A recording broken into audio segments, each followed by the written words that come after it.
माँ ध्यान और प्रार्थना डिसेम्बर 7, 1912।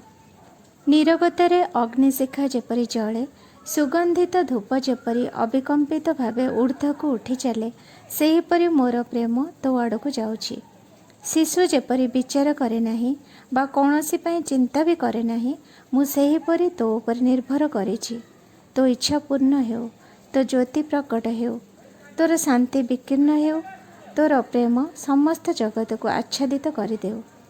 तू जेबे इच्छा करिबु मु तो भितर रहिबि अभिन्न होई। सेही शुभक्षणर अपेक्षारे मु रहिछि। कौनसी भावर अधीर न होई, कौनसी भावरे अधीर न होई निजको छाड़ी देछि अव्यर्थ भावे चारिआडको बहि जिबाको, प्रशांत नदी जेपरी बहि जाए अपार सागर आड़को। तो शांति मो भितर विराजित एवं एही शांति भितर मु देखुछि तू ही केवल रहिछु शाश्वतर निश्चलतार सह।